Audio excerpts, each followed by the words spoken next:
एक प्रश्न आया जो कि जिन्होंने प्रश्न भेजा है उन्होंने वॉइस नहीं भेजा, लिख के भेजा है। नाम है राजकुमार जैन। इन्होंने प्रश्न भेजा है, रूस ने यूक्रेन पे हमला कर दिया, उसमें कल वीडियो बनाएं आप, क्योंकि हम आपको आपके नज़रिए से समझना चाहते हैं क्यों हमला किया गया और उनका आगे का प्लान क्या है, इत्यादि इत्यादि। देखिए, मैंने कल एक पोस्ट डाली थी, मैंने कहा था कि बामुश्किल लोगों को समझा पाए कि मास्क और ये जो है एक साजिश है। बामुश्किल बामुश्किल समझा पाए। और अब लोगों को किस मुंह से समझाएं कि यह युद्ध भी एक साजिश है। लेकिन साजिश क्या है उसके संबंध में थोड़ा आपको बोलना चाहते हैं। मैंने कई बार हिंदुस्तान की राजनीति के संबंध में एक बात कही कि जो पीछे से कंट्रोल करते हैं उल्लू बनाती, तो जो लोग हैं जो भी हैं, वो परिवार है, ये है वो है, छोड़ो छोड़ो छੱड दो यार, कौन है जो भी है। तो जो भी उल्लू बनाती है हम लोगों को, इस तरीके से उल्लू बनाती हैं, तो उनका एक काम रहता है कि पहले एक से काम कराना। ऐसे पहले इंदिरा गांधी से या कांग्रेस से काम कराना, फिर जब उन्हें लगे अब कांग्रेस बदनामी के दौर में आ गई तो फिर उसकी जगह शिफ्ट करना। अच्छा, शिफ्टिंग का एक तरीका होता है, वो बहुत, एक चीज़ समझ लेना, शिफ्टिंग जो होती है, उस शिफ्टिंग में वो इस बात का ख्याल रखते हैं कि पहले वाला जो है वो पूरे तरीके से बदनाम ना हो, मतलब वो डेड नहीं हो। जैसे कांग्रेस परिवार से उन्होंने सहयोग लिया, उसके बाद कांग्रेस से उन्होंने सत्ता की शिफ्टिंग की, उन्हें लगा अब कांग्रेस से विश्वास हट रहा है, तो कांग्रेस से जो शिफ्टिंग की, वो शिफ्टिंग करने के बीच में 10-15 साल मुख्यमंत्री, ओ सॉरी, मनमोहन सिंह भी आते हैं। वो 10-15 साल का वैक्यूम मनमोहन सिंह जी क्रिएट करते हैं। वो जब मनमोहन सिंह जी वैक्यूम क्रिएट कर देते हैं तो एकदम कांग्रेस के खिलाफ बात नहीं जाती। वहां से फिर मनमोहन सिंह को बदनाम करा जाता है और मनमोहन सिंह से सत्ता स्थानांतरित होती है भाजपा की तरफ। भाजपा की तरफ जब सत्ता स्थानांतरित होती है तो उन्हें लगभग, इनको भी यूज करते करते 10 साल हो गए। टाइम क्योंकि कॉम्पैक्ट होता जाता है, 10 साल में इनकी भी बहुत सी हरकतें ऐसी हैं जो जनता नाराज होने लगी है। और हरकतें तो वही होनी है। उन्होंने भी किसान बिल लाए थे, वो वही बिल इन्होंने लाना है। वो भी जीएसटी लाना चाहते थे, जीएसटी ये ले आए हैं। कहने का मतलब ये है सब कुछ काम वही होने हैं, आगे भी कोई आएगा तो उसी पे करेगा। लेकिन सत्ता हस्तांतरित कैसे होती है उसको समझो। तो सत्ता हस्तांतरित जो है, अगर अगर बीजेपी से स्थानांतरित होगी आपकी तरफ, जो मुझे लग रहा है आप ही एक पार्टी दिखाई देती है जिसकी तरफ स्थानांतरित होगी, तो वो ऐसे होगी कि पहले बीजेपी को वो ये नहीं दिखाएंगे कि आपने जीता, वो ये दिखाएंगे कि किसान नाराज थे। जैसे हुआ कि किसान नाराज थे, वे किसान उस पर चले गए। मतलब वो सीधे सीधे नहीं दिखा रहे हैं, सीधे सीधे नहीं दिखा रहे हैं कि बीजेपी से नाराजगी थी और उस पर चले गए। वो कह रहे बीजेपी से किसान नाराज थे और ऐसी स्थिति ने किसान ने उसे सपोर्ट कर दिया। तो यानी कि एक तरीके से जिसको वो हटाते हैं उसको भी एक आश्वासन में रखते हैं। अब पूरा भी हटा सकते हैं। अब पूरा हटाने में ये होता है, पूरी घनघोर बदनामी कर दी, इतनी बदनामी कर दी कि उस आदमी का जीना मुहाल होने लगा। ऐसा कभी नहीं करते, क्योंकि ऐसा करने पे वो आदमी पब्लिक के बीच अपनी बात खोल सकता है। तो उसको ये कहते हैं कि थोड़े दिन के साइड में हो जाओ, फिर थोड़े दिनों बाद ले आएंगे। कांग्रेस को भी इन्होंने ऐसे ही बोला होगा, चिंता ना करो तुमको हम ले आएंगे फिर। लेकिन कांग्रेस को दोबारा नहीं ला रहे, वो कह रहे यार इसके बीच में ये पैदा हो गया, जबकि उनको पैदा करने के पीछे भी कारण यही है। तो अब इसलिए कांग्रेस के सुर जो हैं थोड़े से डिफरेंट दिखाई देते हैं। तो ये सारा सत्ता स्थानांतरित का खेल चलता है। लेकिन ये तो हो गई देश की पॉलिटिक्स। अब बड़ी आते हैं वर्ल्ड पॉलिटिक्स। वर्ल्ड पॉलिटिक्स में भी ऐसा होता है। ये कोरोना में, ये दुनिया भर की साजिशें करने में, दुनिया भर में युद्ध युद्ध मचाने में, अभी तक ऐसा हुआ है कि अमेरिका बहुत बदनाम हो गया, बहुत बदनाम हो गया। अब कुछ भी बात होती है सारे लोग अमेरिका पे उंगली उठाते हैं, अमेरिका साजिश कर रहा। और देखो गजब की बात, अब रूस खड़ा हो जाता है। देखो, दुनिया में एक ताकत तो बना के रखनी है जिसके नीचे सब रहें। वो ताकत अमेरिका जब तक रह सकी उन्होंने की, उसके बाद उन्हें एक दूसरी ताकत को लाना था। दूसरी ताकत बहुत दिन से साइलेंट मूड में थी, दबी कुचली सी लग रही थी, लेकिन ताकत थी। और दो समान ताकतें थी, रूस और अमेरिका। नोटिस करना, ये आपस में कभी नहीं लड़े, ये आपस में कभी नहीं लड़े। तो अब वर्ल्ड पॉलिटिक्स में एक और शख्सियत को उभारा जा रहा है, जो है रूस। वो उभारा जा रहा है। तुम मत समझना पहले ये सब चीजें चलती हैं, भावनाओं के खेल एल, यूक्रेन पे किया भावनाओं के खेल। देखो अमेरिका अच्छा है, उनके रुपए बंद कर रहा है, उसकी इकोनॉमी खराब कर रहा है। ना ना, ये तुम, कोई इकोनॉमी खराब नहीं हो रही। रूस को जो समझ रहे हैं कि इकोनॉमी तबाह हो जाएगी, वो मूर्ख हैं। सच बात तो यह है कि रूस के पास बहुत बड़ा तेल का भंडार है, और भी बहुत सी चीजें हैं। रूस अब दुनिया में ये सब अटैक कर रहा है, तो उसके बाद वो अपने हथियारों का प्रदर्शन भी कर रहा है। अभी तो और हथियारों के प्रदर्शन होंगे, वो हथियार खरीदने के लिए दुनिया के देश उसको और मांगेंगे।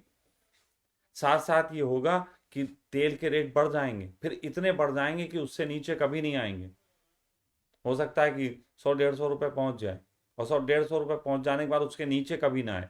फिर उसके बाद रशिया पे जो पाबंदियां लगी हैं वो 6 महीने बाद हट जाएंगी। 6 महीने बाद रशिया पे पाबंदी हटेंगी, अचानक उसकी इकोनॉमी बूस्ट कर जाएगी एकदम। तो तुम्हें जो तबाही दिखती है, तबाही नहीं है। सच बात तो यह है कि अगर घर में मैं सपोज दैट कि एक व्यवसाय कर रहा हूं जिसमें मैं अनाज भर के रखता हूं, और बहुत दिनों तक भर के रखता रहता हूं, तो अनाज नया वाला जो है वो भी हो जाता, पुराना वाला भी होता। तो पुराने वाले को क्या मोहल्ले में बांटेंगे भाई, वरना रखे रखे भी तो स्टोरेज का पैसा खर्च होता है। अब हथियार तो डे बाई डे नए आ रहे हैं, नए नए तरीके के ड्रोन आ रहे हैं। तुमने देखा अभी तक नए हथियारों की लड़ाई नहीं हुई है, ये पुराने वाले ही बम गिराए जा रहे हैं, पुराने वाली मिसाइलें फेंकी जा रही। तो असल में इतना जो रखा हुआ था वो उसका करेंगे क्या? उसको भी तो हटाना है। अब हटा के ऐसा तो होगा नहीं कि दिवाली के पटाखे बना दें, वो तो उल्टा खर्चा हो जाएगा बड़े से छोटे को क्रिएट करना। तो इसको फोड़ो कहीं। इसको फोड़ने के साथ साथ पब्लिक को, एक तो देखो सबका अब कोरोना से मान जो है डाइवर्ट हो गया। अभी मैं युद्ध पे एक वीडियो बनाऊं तो मेरा ज्यादा हिट जाएगा, कोरोना पे बनाऊं अब इतना हिट नहीं जा रहा है, ये साला बहुत बोर कर दिया। पब्लिक भी ना टेस्ट चेंज करती है। तुमने फिल्मों में नहीं देखा, कभी तो आते हैं फिल्मों में एकदम एकदम एंग्री यंग मैन की फिल्में आने लग जाती हैं, फिर एंग्री यंग मैन की आने लगती, फिर एक एक लवर्स की मूवी आ जाती है, फिर टेस्ट चेंज, फिर वो लवर्स की आने लगती, लवर्स की आती रहती, फिर एक आ जाती है भीगे होंठ तेरे, है ना, फिर वो आ जाती चुम्मा चाटी वाली, फिर वो उसको एकदम आदमी रिस्पॉन्स देने लगता है, फिर हर हर हीरोइन जो है वो ऐसा लगती है होंठ खाने को उतावली हो गई है। तो उस तरीके की फिर फिल्में चलने लगती हैं। तो ये ट्रेड होता है, फिर वो ट्रेड से लोग पक जाते हैं। हर हर बार हीरोइन वही कर रही है, हर बार हीरोइन बिकनी में ही दिखाई दे रही, उससे भी बोरियत होने लगती। देखो मैं बोल रहा हूँ, मैं पहले बोल चुका हूँ बच्चे अच्छे हैं, लेकिन ऐसी बात नहीं बोल रहा हूँ बच्चों को पता नहीं, सब पता है। पता है ना बच्चों तुम लोगों को कि आंटियां कैसे होंठ खाने लगती इन लोगों के, भूत प्रेत चुड़ैलों की तरह चिपट जाती। तो ये सब ट्रेंड चेंज होते रहते हैं, ये सारी चीजें चलती रहती। उसी तरीके से ये ये वॉर और से कई चीजें भटकाई जा रही। अब आप कहोगे इससे भविष्य में क्या होने जा रहा है, मोटी मोटी 3-4 चीजें आप लोग लिख के रख लो और याद करना बाद में। पहली बात होने ये जा रहा है कि विश्व के सामने एक नई ताकत दिखने वाली है, जो रूस होगी। फ्यूचर में कभी ऐसी सिचुएशन फैलाई गई जब दुनिया को कोई संदेश देगा और जिसका संदेश सब मानेंगे, तो वो ताकत रूस होने वाली है। ये भी पहली बात। दूसरी बात यह है कि आपको महंगाई का जबरदस्त सामना करना पड़ेगा, बहुत जबरदस्त महंगाई पड़ने वाली है। और इस महंगाई को बढ़ाने के लिए भी क्योंकि युद्ध है, अब युद्ध किस स्तर तक बढ़ेगा अभी उस पर बात नहीं करूंगा। हो सकता है ये युद्ध बढ़ के अभी कई साल तक चले, 1-2 साल तक भी युद्ध चल सकता है। इसमें और देश छोटे छोटे छोटे छोटे शामिल हो सकते हैं और युद्ध कई साल तक चल सकता है। इससे अर्थव्यवस्था लगातार बिगड़ती जाएगी। ठीक है, तो एक तो ये चीज़ें हो गई, अर्थव्यवस्था बिगड़ेगी, रूस महाशक्ति के रूप में लोगों को दिखाई देगा। तीसरी चीज़ ये होगी, हो सकती है इसके बीच में, हो सकती है, ये दो संभावनाएं हैं। पहली संभावना ये है कि इस पे साइबर अटैक इस तरीके के हों कि सारा बैंकिंग सिस्टम जो है वो गड़बड़ाता दिखने लग जाए, सारा बैंकिंग सिस्टम गड़बड़ाता हुआ दिखने लग जाए, उसके साइबर अटैक करके लोग बैंकों से पैसा मार दें और पता लगे कि बैंक का है कि हमें तो पता ही नहीं है रिकॉर्ड क्या है, तुम्हारा रिकॉर्ड इरेज हो जाए, ऐसा भी हो सकता है। अगर ऐसा हुआ तो अचानक ही पूरा बैंकिंग सिस्टम जो है, विश्वास उसका खराब होगा और उससे एक नए तरीके के बैंकिंग सिस्टम का जन्म होगा जो होगी डिजिटल करेंसी। क्योंकि आज की तारीख में लोग एटीएम से पैसे निकालने के लिए खड़े हुए हैं, लेकिन डिजिटल करेंसी को कोई नुकसान नहीं हो रहा। जैसे बिटकॉइन है, बिटकॉइन को कोई नुकसान नहीं हो रहा, उसको कोई परेशानी नहीं, क्योंकि वो एक ब्लॉकचेन सिस्टम है, उसके तहत वो काम कर रहा है। आपको सिर्फ पासवर्ड एक वो चाहिए, लेकिन बैंकिंग के सर्वर में नुकसान हो सकता है। तो एक तो मुद्रा का भी स्थानांतरण हो रहा है। एक और चीज़ की संभावना है, वो ये हो सकता है कि इसी के बीच में परमाणु बम वगैरह कुछ फेंक दिया जाए। परमाणु बम फेंकने के बाद ऐसी भी संभावना है कि परमाणु बम फेंकने के बाद जो 70% लोगों की बॉडी में लग चुकी है, मैं इसको बोलता हूँ चिप लग चुकी है, तो 70% लोगों की बॉडी में जो चिप डल चुकी है, वो 70% लोगों की बॉडी की चिप पे जो एक्सपेरिमेंट उन्हें करने हैं उसको एक्टिव कर दिया जाए। वो सारे लोगों का उधर एक्टिव होगा। उस एक्टिव होने में कुछ लोग पागल हो सकते हैं, कुछ मर भी सकते हैं, कुछ बहुत अच्छे हो सकते हैं, कुछ सुपरमैन हो सकता है कोई एक आध आदमी आपको उड़ता हुआ अब दिखने लगे, पता नहीं क्या क्या हो सकता है। तो ये जो सारे चेंजेस होंगे, इसका पूरा इल्जाम पे ना जाए, पे गया तो जगह जगह नेता पिटने लगेंगे, तो पे ये इल्जाम ना जाके ये इल्जाम जाएगा कि जो परमाणु बम फेंका गया था उसकी रेडिएशंस पूरे दुनिया में फैली है, उससे लोगों के अंदर बहुत तरीके के चेंजेस आ रहे हैं। कुछ इस तरीके की चीज़ें भी हो सकती हैं। तो ये कुछ बातें हैं। एक तो वर्ल्ड पावर के रूप में उभरेगा, डन, पक्का, ये तो होगा होगा। दूसरा, होगा ही होगा जिसको मैं कह रहा हूं, वो है कि महंगाई बढ़ने ही वाली है।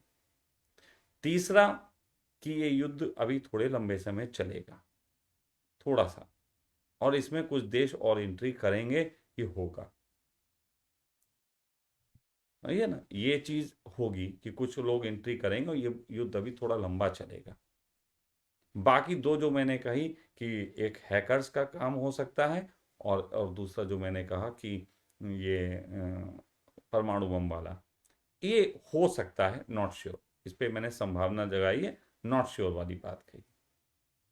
यहाँ तक कि ऐसा भी हो सकता है कि क्योंकि अगर न्यूक्लियर विस्फोट वगैरह कोई करने की बजाय उधर साइड में जो बर्फ जमी हुई ग्लेशियर्स हैं, अगर उन पे कोई परमाणु बम फेंक दे तो वो पानी पिघल के दुनिया के बहुत देशों में समुद्रों में मिल जाएगा, और उसके बाद उन्हें ये कहना आसान हो जाएगा कि न्यूक्लियर बम क्योंकि उस साइड में फटा है, उसकी वजह से गर्मी पहनने की वजह से ज़्यादा पानी जो है पिघला है, वो पानी मिला है समुद्रों में, उस पानी में रेडिएशंस है, उसी से बादल बनते हैं, उसी से पानी बरसता है, तो रेडिएशन पूरी दुनिया में छा गया। क्योंकि कई लोग मेरे, जब मैंने कहा कि परमाणु बम से फटने पर रेडिएशन की बात, तो लोगों के दिमाग में आएगा कि अगर जहाँ फटता है उसी में रेडिएशंस होता है, सारे लोगों में रेडिएशंस कैसे फैलेगा, इसकी बात तो कोई मानेगा नहीं। लेकिन अब जो बात मैंने कही, इसके तहत रेडिएशन पूरे दुनिया में फैल सकता है, इस बात को कहा जा सकता है। ठीक है, तो ये जो मुझे युद्ध पे जो संदेह व्यक्त करने थे, जो बातें मैं देख रहा हूँ, वो मैंने आपको कही। लेकिन फिर आखिर में सबसे पहली बात कहूँगा, हाँ युद्ध हो सकता है, लोगों की मौतें हो सकती हैं, दुनिया में आर्थिक तबाहियां भी आ सकती हैं, सब तरीके की चीज़ें संभव हैं। मनुष्यता नष्ट नहीं होगी इस पृथ्वी पे, ये मैं गारंटी दे सकता हूँ। अभी मनुष्यता के नष्ट होने की कोई संभावना नहीं, मनुष्यता को कह रहा हूँ, मनुष्य की नहीं। मतलब मनुष्य नष्ट हो सकते हैं, 10-20 करोड़, 50 करोड़, 100 करोड़ भी, मनुष्यता नष्ट नहीं होगी, मतलब आदमी का बीज रहेगा। और मनुष्यता जब तक रहेगी तब तक पारिवारिक सोच रहेगी। हम चाहते हैं कि 8 PM परिवार तब तक इतना बड़ा और मजबूत हो, समझदारी से भरा हुआ हो कि दुनिया में चाहे आर्थिक मंदी आए, चाहे आर्थिक तबाहियाँ आए, चाहे किसी भी तरीके की झंझट हो, मेरा परिवार इतना सामर्थ्यवान होना चाहिए कि हम अपने परिवार को संभाल लेंगे हर स्थिति में। बस इतनी सी मेरी चाह है, इतना सा मेरा निवेदन। और आज मैं सिर्फ इतनी बात के लिए ही आपके बीच आया था। निश्चित ही अभी आने वाले कुछ दिनों में मेरी कुछ व्यस्तता अधिक है, तो बीच में अगर किन्हीं कारण मैं नहीं आ पाता हूँ 8 PM पे, तो भी कोई ना कोई संदेश आप तक पहुँचाने का कार्य किया जाएगा। आज बस इतना ही।